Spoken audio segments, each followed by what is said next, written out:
नमस्कार, आप देख रहे हैं धाहा न्यूज और मैं हूं अभिषेक मिश्रा। देखिए, पूर्व केंद्रीय मंत्री अश्विनी चौबे ने एक बयान दिया है। बिहार में भारतीय जनता पार्टी के नेतृत्व में 2025 में सरकार बननी चाहिए। कहीं बीजेपी नीतीश कुमार को झटका देने की तैयारी में तो नहीं है। कहां तो भारतीय जनता पार्टी के मौजूदा प्रदेश अध्यक्ष और डिप्टी सीएम सम्राट चौधरी कहते हैं कि बिहार में अगला चुनाव नीतीश कुमार के नेतृत्व में ही लड़ा जाएगा, और दूसरी तरफ भारतीय जनता पार्टी के एक और बड़े नेता अश्विनी चौबे कहते हैं कि बिहार में बीजेपी के नेतृत्व में 2025 में सरकार बननी चाहिए और इसके लिए जितना त्याग हो, जो कुछ भी किया जाना चाहिए वो किया जाना चाहिए।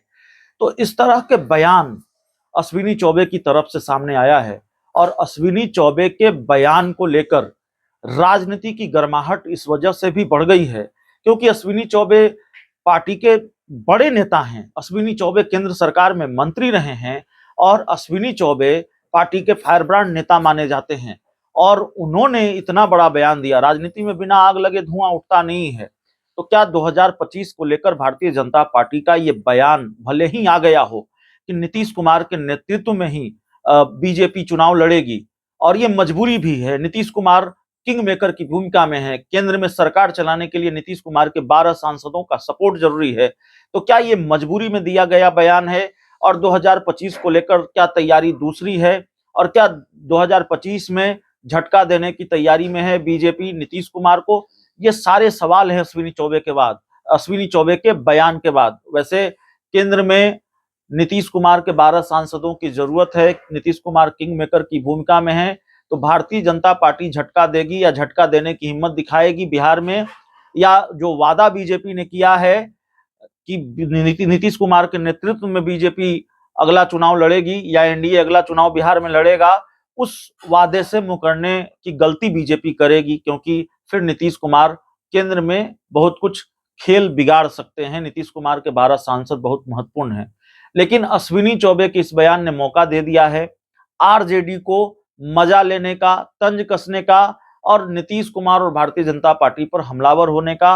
भारतीय जनता पार्टी को लेकर या एनडीए को लेकर क्या दावा आरजेडी ने किया है, जरा सुनिए। आरजेडी के प्रवक्ता हैं एजाज अहमद, वो क्या कह रहे हैं। लेकिन एक बात मैं कह देना चाहता हूँ, चाहे भारतीय जनता पार्टी हो या जनता दल यू हो या एनडीए के नेता हो, उनको ये बात समझ लेना चाहिए कि बिहार की जनता का विश्वास, बिहार की जनता का समर्थन और बिहार की जनता का हर स्तर पर जो प्यार उमड़ रहा है तेजस्वी जी के प्रति, वो 2025 में, चूँकि जो विश्वसनीय नेता है, जिसके प्रति जनता विश्वास करती है, जिसके प्रति नौजवान विश्वास करता है, और नौजवानों का कहना है कि हमको चाहिए नौकरी और रोज़गार देने वाला नेता, और वो नेता है तेजस्वी प्रसाद यादव। इसलिए 2025 में तेजस्वी प्रसाद यादव के नेतृत्व में इंडिया गठबंधन की सरकार बनेगी। इसमें कोई इफ बट का मामला नहीं। इसलिए उन लोगों को सोच लेना चाहिए, जब वैकेंसी नहीं है तो अपना जूतम पैजार की स्थिति चलाते रहें, उनका चलता रहेगा।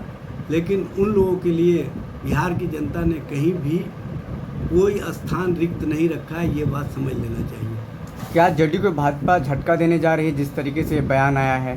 देखिए, स्वार्थ और सत्ता के लिए अगर समझौते होते हैं तो इसी तरह से होते हैं, और सत्ता और स्वार्थ वाले लोग, मलाई खाने वाले लोग जिस तरह से लड़ाई शुरू कर दिए हैं, ये स्पष्ट रूप से इस बात का प्रमाण है कि आने वाले समय में और भयावह स्थिति होगा।